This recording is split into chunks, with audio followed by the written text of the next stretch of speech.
por lo que sé, dos grupos teóricos, ¿verdad? El T1 y el T2, el T3 creo que no existe. Entonces ya he hablado con la doctora y los parámetros de evaluación van a ser como les digo. 5 asistencia, 25 microparcial y 70 el examen teórico. ¿Ya?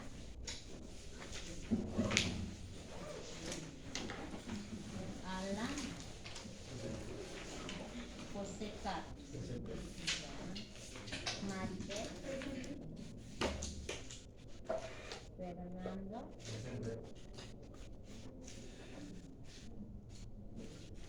Eliana Valeria y Joaquín. Entonces, yo estimo hasta la próxima semana terminar los temas para el microparcial. Entonces, el 20 no vamos a pasar clase porque es feriado. 21, 22. Supongo que el 23 de febrero ya podríamos estar dando el microparcial. Porque después creo que ya empiezan, en marzo ya empiezan los parciales, no tendremos problema y mejor que no se cruce con los parciales. ¿Ya? Como les había dicho, el tema que vamos a incluir en el microparcial se anula para la parte del teórico, ¿verdad? Entonces, lo que se da en el microparcial no ingresa al teórico, al examen teórico, ¿no? Yes. Entonces, haciendo una recapitulación de lo que habíamos visto, hemos visto algunos términos, pero lo más importante que nos interesa es, ya digamos haciendo un resumen a lo que habíamos visto en la anterior clase, es definir qué es parásito. Entonces habíamos dicho que parásito es un ser vivo, ¿sí? Pero inferior, ¿no? Que vive dentro de un ser superior del cual va a obtener alojamiento, alimentación y que muchas veces puede causarle daño. Entonces, la ciencia que se va a ocupar del estudio de los parásitos, tanto patógenos como comensales, será la parasitología, ¿no? Y el parasitismo es la consecuencia del ingreso del parásito dentro del ser vivo y que va a ir generando una serie de sintomatologías, ¿no? Entonces a eso conocemos como parasitismo. Vamos a continuar con la terminología y vamos a ver qué es geohelminthiasis o geohelminthiasis. Entonces la geohelminthiasis es un término que deben de recordar porque vamos a ir hablando de eso cuando veamos los nemátodos. Es de infecciones producidas por helmintos que necesitan sí o sí del suelo para generar la forma infectada. Entonces, la geo es tierra, ¿verdad? ¿Sí? Geo es tierra. Entonces el parásito necesita caer al suelo, en el suelo hace parte de su ciclo evolutivo hasta adquirir su carácter infeccioso, o sea, hasta adquirir la forma infectada. Y de allí recién llega al hombre, al animal o a la planta. Por eso es geohelminthiasis. ¿Ya? ¿Qué es habitar? Es el lugar donde en forma natural vive cualquier microorganismo, ¿no? O cualquier ser biológico.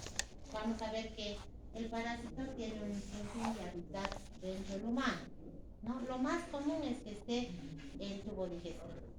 Por ello lo llamamos enteroparásitos. Marta, cerrámelo la puerta, por favor. Sí, entonces hábitat es el lugar donde vive el parásito dentro de un ser, o dentro de su huésped, ¿no? Porque nosotros vamos a ser el huésped de ese parásito. ¿Ya? Ahora, ¿qué es huésped?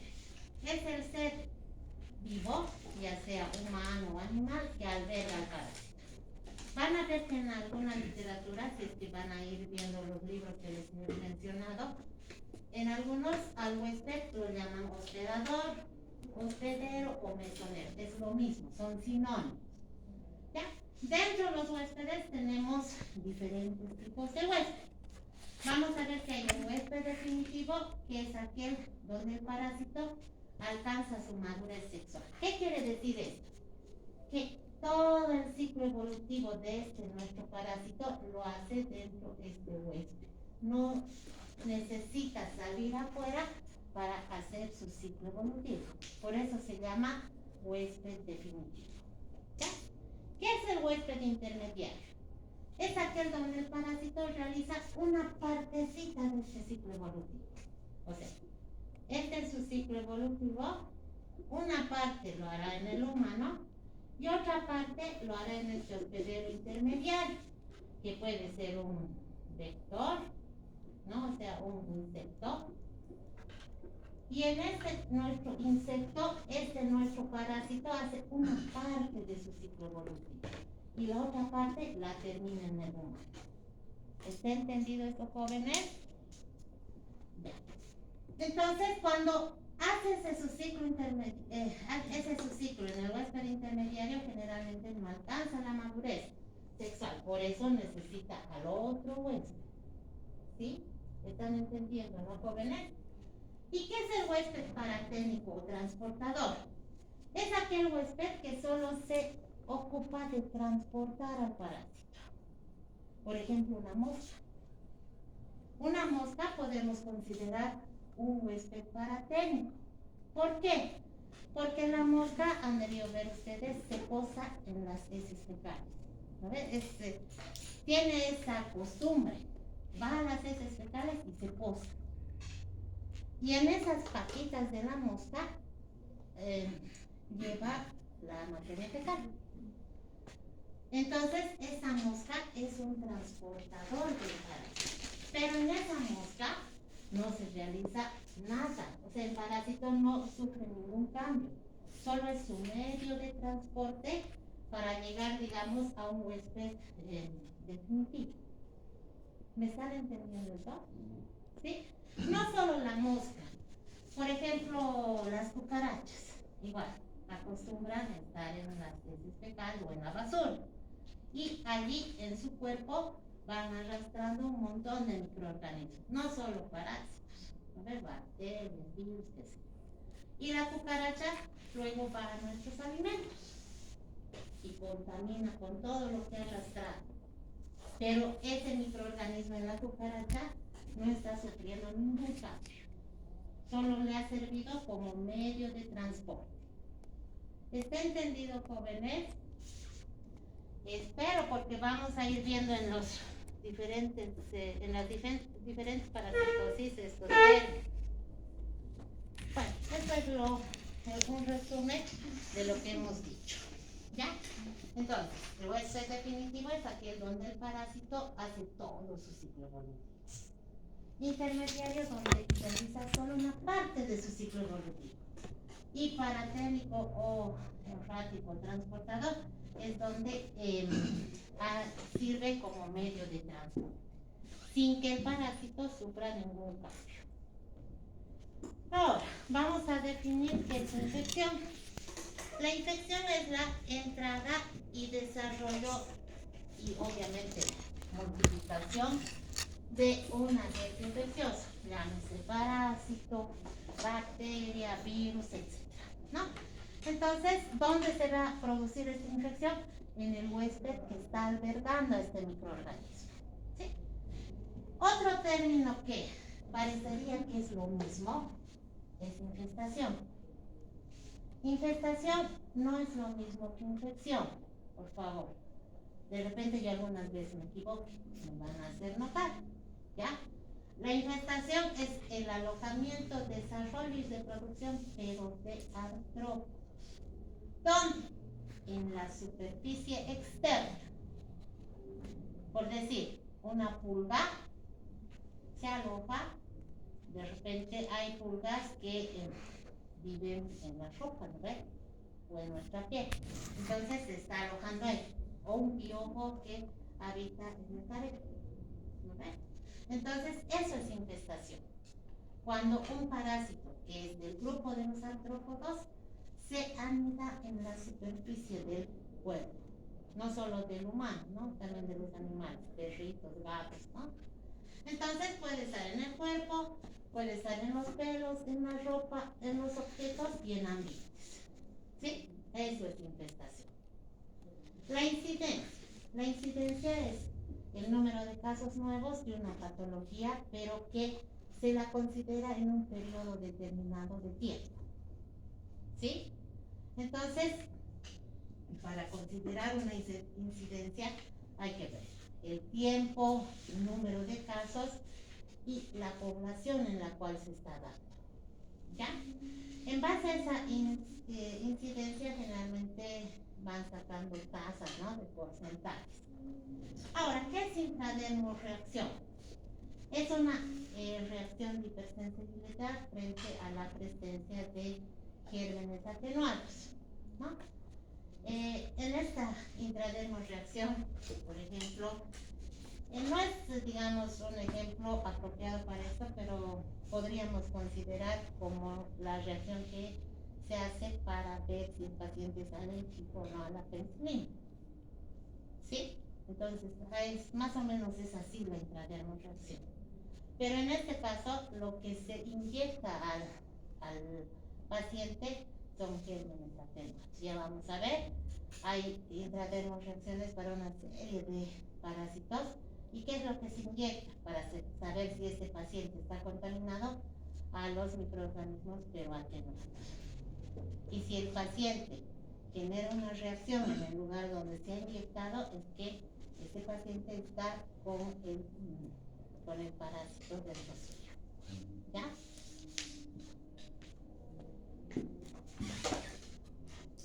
Ahora, este otro término también, por favor, deben de tomar muy en cuenta. Vamos a hablar muchas veces de la sintomatología, lo que es lientería. ¿Qué es lientería? Es diarrea donde nosotros vemos alimentos mal digeridos, o sea, alimentos que parece que no han sido masticados correctamente y se los ha eliminado casi enteros. A eso se llama lientería. O sea, presencia de alimentos mal digeridos en la materia fecal. O sea, yo veo eso a simple vista. ¿Sí? Eso es lientería. ¿Eso está entendido, jóvenes? ¿Qué es este atorreo? Es presencia de grasa en la materia fecal. ¿Ya? Vamos a ver que muchas parasitosis se caracterizan porque se alojan, por decir, en epitelios biliares y no hacen que se produzca el metabolismo de las grasas. Entonces, este paciente evacúa grasa en heces fecales, ¿no? Esas heces por lo general son de un color un amarillo bien pálido y un olor horrible, porque es grasa, ¿no es lo que está eliminando ahí? ¿Qué es letalidad? Es la relación de los casos mortales en relación al número de personas enfermas. Ahora, esto, jóvenes, mecanismo de transmisión.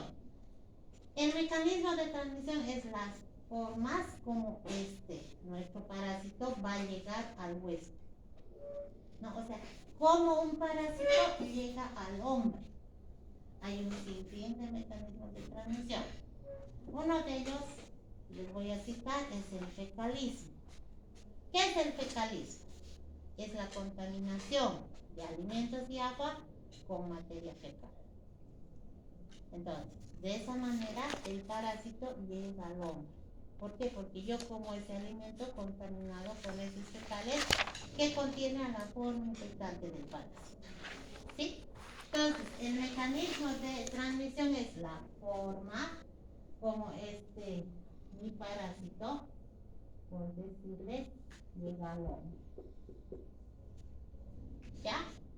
¿Qué es la morbilidad? Es la relación de personas que padecen cierta enfermedad, no en relación a la población, al número de habitantes que tiene ese lugar.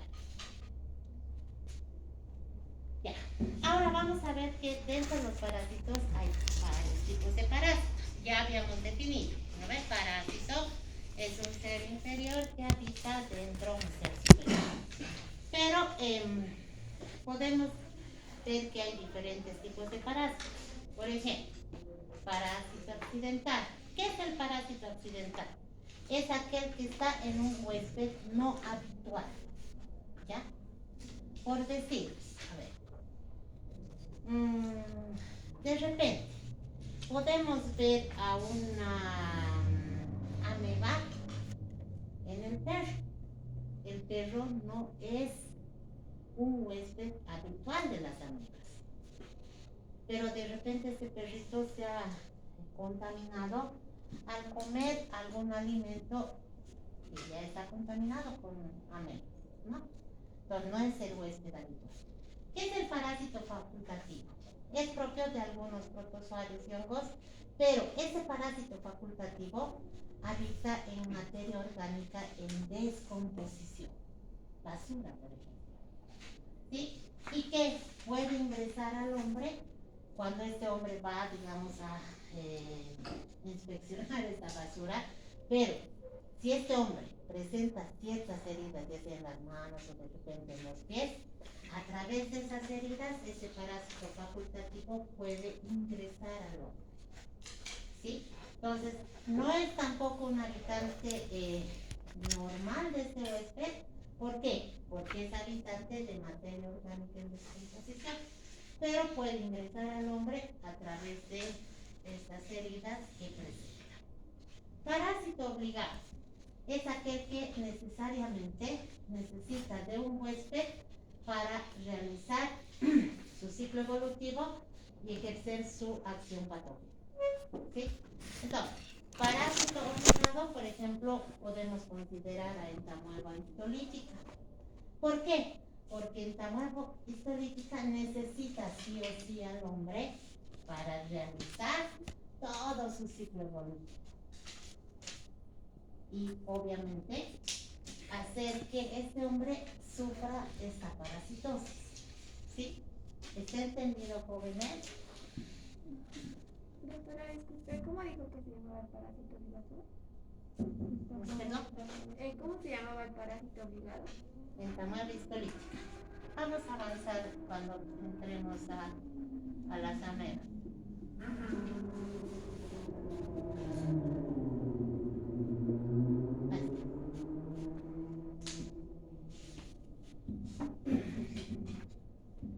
Ahora, también tenemos otros términos, bueno, necesitan conocerlos. Es predador. Predador es aquel ser que ataca y destruye animales o plantas para obtener un alimento. Eso se ve mucho en la selva, ¿no? Hay predadores que van eliminando a animalitos muy pequeñitos. No sé si me dejo explicar, ¿sí? Por ejemplo, un lobo es un predador de las liebres, ¿sí? Porque se lo come y aparte a veces le quita el lugar donde habita. ¿Sí? Eso consideramos predador, ¿ya? O sea, es aquel animal que se aprovecha de otros animales mucho más pequeños y débiles que pueden defenderse, ¿ya? Prevalencia es el número de casos de una infección que existe en un grupo específico de población y en un momento dado, ¿no? ¿Qué es prevención? Son medidas que se toman para proteger al hombre o a los animales contra una enfermedad. Por ejemplo, ¿qué medidas preventivas tenemos para evitar, digamos, contaminarnos con el COVID? ¿No? Barbijo, higiene de las manos, todo. ¿No ven? Esas son medidas preventivas. Lo propio vamos a ver para los parásitos. Existen medidas preventivas que el hombre debe emplear para evitar contaminación. ¿Qué es profilaxis? Bueno, prevención y profilaxis van de la mano, ¿verdad? Entonces son conjuntos de medidas que sirven para prevenir o atenuar enfermedades o dolencias. Profilaxis, por ejemplo, para esto del COVID consideraríamos la higiene, ¿no? De manos, de repente de la ropa que hemos usado, no sé, ¿sí? Reservorio. El reservorio de los agentes infecciosos generalmente es el hombre, es un animal, es la planta o es el medio ambiente e incluso algunos objetos, ¿no? Donde se aloja el agente infeccioso, donde puede vivir y multiplicarse y desde donde puede llegar a otro huésped susceptible. Eso es un reservorio, ¿sí? ¿Está entendido, jóvenes? Recuerden que en la otra clase me tienen que, voy a llamar al azar a 5 personas para interrogarles. Recuerden, por eso, si no entienden, pregunten. Ya. Ahora, ¿qué es resistencia? Es el conjunto de mecanismos que se van desarrollando para defenderse frente a una agresión, ¿no? O sea, por ejemplo, el humano tiene varios tipos de métodos de resistencia, ¿no? Resistencia celular a través, por ejemplo, de la serie blanca, ¿no ve? ¿Quiénes son los, a ver, cuál es la serie blanca? ¿Cuáles son las células a las cuales llamamos serie blanca? Leucocitos. Dentro de los leucocitos, ¿cuáles son los que nos defienden frente a la agresión?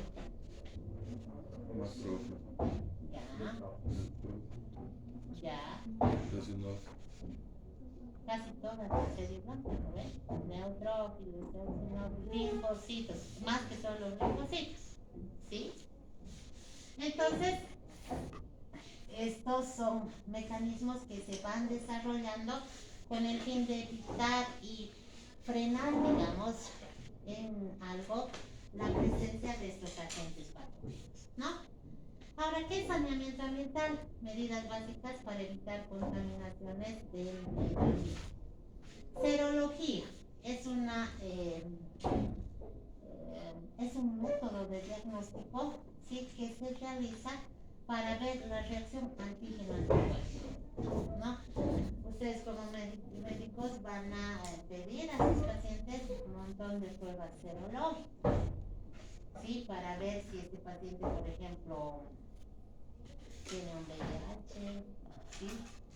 Entonces son pruebas de diagnóstico que nos permite ver la reacción antígeno-anticuerpo. ¿Qué es el sinantropismo? Es la característica de algunos animales de vida silvestre, pero que prefieren vivir cerca al humano, que no es lo lógico, ¿no ve? Porque un animal silvestre vive en la selva y teme acercarse al humano, pero no, acá hay muchos animales selváticos que se están aproximando mucho al humano. Uno, porque el humano está invadiendo sus territorios, ¿no ves? Está dejándoles sin ese su hábitat, y es por eso que estos animales se están acercando mucho al humano. SP, no se olviden, este término vamos a hablar mucho. Es el término que se usa cuando se hace el diagnóstico de un género determinado de parásito, pero donde no se puede conocer ni determinar la especie. Por ejemplo, cuando hablamos de los cestodos, nosotros vamos a ver a un tipo de parásitos que son del género Taenia. Dentro de este género Taenia tenemos dos tipos, Sordium y Saphinatum. Entonces, este es el género del parásito y estos dos son las especies. Pero cuando en el laboratorio el paciente lleva su muestra de heces, no se puede distinguir los huevos que observa el laboratorista, no puede distinguir si es Sordium o si es Saphinatum. No se puede, porque son idénticos los huevos. Entonces, el del laboratorio a ustedes les va a informar presencia de huevos de Taenia SP. ¿Ya? ¿Por qué? Porque no logra distinguir la especie.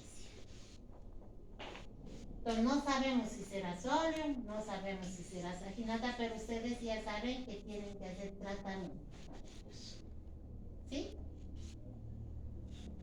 ¿Qué es susceptible? Es la persona animal o persona o animal que carece de resistencia para enfrentarse a un agente infeccioso. Entonces, este susceptible es más propenso a adquirir cualquier contaminación por un agente infeccioso. ¿Sí? Entonces, a eso llamamos susceptible. En realidad serían personas que tienen bajas las defensas y que no pueden hacer, digamos, un alto a este parásito. Entonces, hasta ahí la terminología. Ahora vamos a ver un poquito la naturaleza del parasitismo y aquí vamos a hablar de asociaciones que realizan los microorganismos tomando en cuenta la especie, y estas asociaciones son también útiles para defenderse. ¿Ya? Entonces, existen asociaciones biológicas de individuos de una misma especie. Ya aquí tenemos las sociedades y las colonias.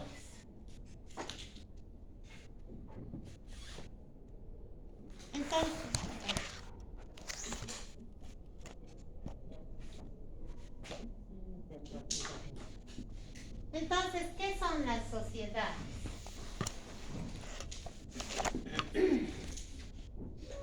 Las sociedades son agrupaciones de individuos de una misma especie, ¿sí?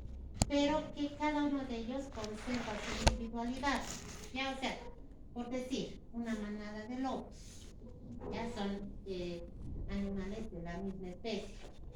Pero de esa manada, uno de ellos, por ejemplo, se puede alejar, pero sigue subsistiendo, o sea, sigue vivo, no perece y puede formar otra manada.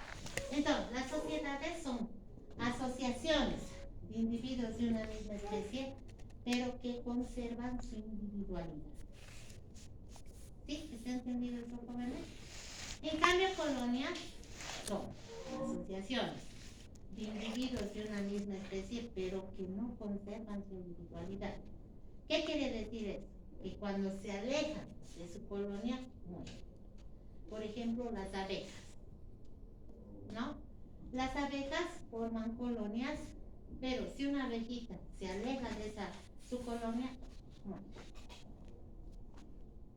¿Sí? ¿Está entendido eso? No está siempre no habilitado la plataforma para subir este tema, para que puedan estudiar. Porque aquí te los voy a aumentar la definición de esto para que puedan estudiar, pero ya ahora ¿dónde se lo subo? Al WhatsApp voy a tener que subírselos ya en la presentación, porque pensaba subir a la plataforma, pero ayer he visto y no. Ya. Ahora hay también asociaciones entre individuos de diferentes especies. Ya, o sea, aquí se pueden asociar individuos, por decir, un perro con un lobo, no son la misma especie, pero pueden asociarse. Entonces, dentro de estas asociaciones de diferentes especies tenemos a la simbiosis. ¿Ya? Esta simbiosis es una relación íntima, beneficiosa y necesaria para muchos seres vivos. Luego también tenemos al mutualismo. El mutualismo es aquel donde ambas especies se benefician pero sin hacerse daño. El inquilinismo. Esta es también una asociación donde un microorganismo se refugia temporalmente dentro de otro, pero sin causarle daño. O sea, solo obtiene alojamiento. Y nosotros aquí vamos a hablar, por ejemplo, de cuando hablemos de los tremátodos, vamos a hablar del género Schistostoma. Este género Schistostoma es muy particular. Son gusanos en forma de hoja, donde el macho tiene como una abertura, ¿ya? En su cuerpo. Y en esa abertura vive la hembra. O sea, la hembra es inquilina de este macho. ¿Sí? A eso llamamos inquilinismo. ¿Ya? Entonces, aquí dentro de esta abertura vive la hembra. ¿Sí? Ahora, comensalismo. ¿Qué es eso? Es cuando una especie se beneficia de otra, no le ofrece nada, pero tampoco la daña, lo que habíamos dicho. ¿No ves? Parásitos comensales. ¿No? Entonces, son parásitos que están dentro del humano. ¿Sí? ¿Qué es lo que obtienen de él? Alojamiento, comida, pero no le causan daño. ¿Sí? Cohabitan con este huésped. Y el parasitismo. Esto es, digamos, lo más peligroso. ¿Por qué? Porque esta especie que habita dentro de otra obtiene alojamiento, obtiene alimentación, pero también le causa un problema patológico. ¿Sí? A eso llamamos parasitismo. ¿Ya? Solo que acá, esto. A veces un comensal puede volverse patógeno. ¿Cuándo? Cuando este huésped sufre una baja de defensas. Entonces, un microorganismo que supuestamente era inofensivo puede llegar a causarle daño. ¿Sí? No sé si me entienden. Y de estos comensales tenemos muchos ejemplos, ¿no? Por ejemplo, en la piel tenemos muchas bacterias que son habitantes normales, pero cuando bajan nuestras defensas, estas bacterias que son habitantes normales de nuestra piel pueden llegar a causar problemas. Sí, por ejemplo, los estreptococcus que causan este problema de los forúnculos, ¿no? Entonces, eso llamamos patógenos oportunistas, porque está viendo el momento de poder causar. ¿Sí?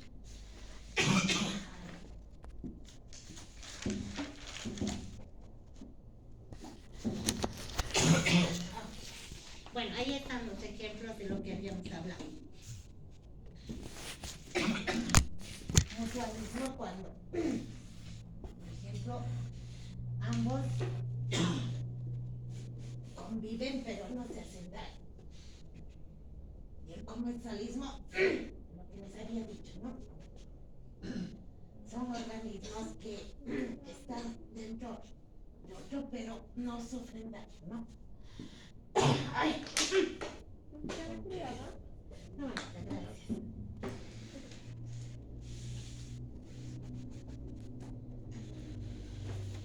Ya, bueno, aquí está la definición de queremos hablar. Esta no necesitaría aumentarlo porque aquí están las definiciones. Ya. Ahora vamos a ver cómo se clasifican los parásitos de acuerdo a ciertos parámetros. Vamos a ver que los parásitos, de acuerdo a la morfología, pueden clasificarse en 3 grupos. Protozoarios, helmintos y artrópodos. No, pero esto es de acuerdo a su morfología. Entonces, viendo yo su morfología, clasifico en protozoarios, helmintos y artrópodos. Cada uno de ellos con sus características muy propias. Muy propias. ¿Sí? Luego, también tenemos otra clasificación de acuerdo al grado de parasitismo. Aquí vamos a ver que existe parasitosis temporarias y parasitosis permanentes u obligatorias, ¿no? O sea, ¿en qué sentido? En que en las parasitosis temporarias el parásito solo está un cierto tiempo en el huésped y luego se va. En cambio, en las permanentes, ese parásito está toda su vida dentro del huésped. ¿Ya? Según la topografía, los clasificamos en ectoparásitos, aquellos que están por fuera, ¿no? O sea, en la piel, en los cabellos, ¿sí? A eso llamamos ectoparásito. Y endoparásito, el que habita dentro del cuerpo del huésped, ¿no? O sea, está puede ser en el tubo digestivo, puede ser en los pulmones o en la sangre. A eso llamamos endoparásito. Pero eso es de acuerdo a la topografía. Según la localización en órganos y sistemas, los clasificamos en enteroparásitos cuando habitan a nivel de tubo digestivo. Histoparásitos cuando están en tejido. Hemoparásitos, aquellos que están habitando en torrente sanguíneo. Y ectoparásitos, aquellos que están a nivel de la piel. ¿Eso está entendido, jóvenes? O sea, hay diferentes clasificaciones, de acuerdo a la morfología, de acuerdo al grado de parasitismo, de acuerdo a la topografía y de acuerdo a la localización en sistemas y órganos. ¿Está entendido? Si yo digo, por ejemplo, que un parásito tiene como hábitat intestino grueso, ¿qué tipo de parásitos de acuerdo a la localización en órganos y sistemas celulares? Entoparásito.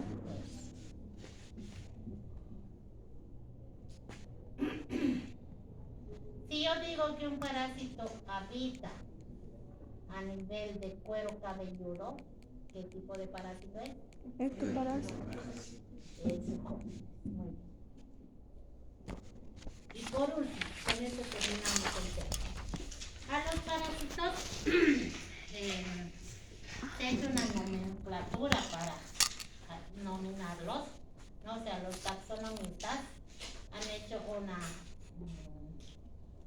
clasificación para poder nominarlos, ¿no? Entonces, de lo más grande a lo más pequeñito. Entonces, acá tenemos, lo primero es el filo, luego la clase, el orden, la familia, el género y la especie. Entonces, lo más pequeñito es género y especie, ¿sí? Pero se sabe que estos tienen un filum grande que agrupa a varios tipos de parásitos. Hay una clase, un orden y una familia. Nosotros los vamos a nombrar más que todo por género y especie. No necesitan conocer un filum, clase, nada de eso.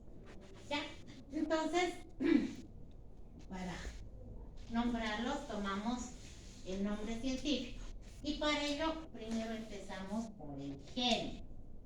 ¿Ya? Un ejemplo, el género Entamueba. ¿Sí? Dentro de este género Entamueba tenemos muchas especies. Puede ser una Entamueba coli, puede ser una Entamueba histolítica, puede ser una Entamueba gingivalis. ¿Sí? Entonces, dentro de este género voy a tener varias especies. Pero hay parásitos que solo tienen una especie y listo. ¿Ya? Entonces, las patologías que van a producir estos parásitos pueden ser nombradas con el nombre del parásito, pero con una cierta terminación, que por lo general es iasis, ¿no? Por ejemplo, amebiasis. Cuando una ameba produce una parasitosis, puedo denominarla esa parasitosis como amebiasis. ¿Ya? Por ejemplo, si es una giardia, ¿cómo llamaríamos? Giardiasis, o también puede ser, antiguamente se empleaba la oosis, ¿no? Entonces, giardiosis. ¿Ya? No antiguamente, más bien actualmente. Actualmente, según la SNOP, se recomienda usar el término oosis. ¿Ya? Pero van a ver en la literatura que puede ser asis o oosis, la terminación de la parasitosis. Pero hay ciertas enfermedades que ya tienen nombres establecidos. Por ejemplo, malaria. La malaria es producida por el género Plasmodium, pero no llamamos plasmodiosis, ¿no ven? No llamamos, sino que a esa enfermedad la llamamos malaria directa, porque ya está determinada. O, por ejemplo, la enfermedad de Chagas, ¿sí? Entonces ese término ya está determinado. No se trata. ¿Estoy bien? Está bien. ¿Está bien ahí, hasta ahí, chicos? ¿Hay alguna pregunta? Entonces, de este tema, el lunes voy a tomar como un repasito pequeño a 5 personas, al azar. ¿Ya? Entonces, este es uno de los temas que va a ingresar al microparcial. Voy a avanzar 2 temas más y todo esto va a ingresar al microparcial. ¿Ya? Entonces, ¿no hay preguntas? Estas diapositivas las vamos al grupo libre, ¿no? Sí, porque la plataforma no está habilitada. Sí, el doctor, ¿y el grupo? ¿Quién está en el grupo? No sé quién será la administradora. Aquí está la ¿Ya nos da tu compañera. número?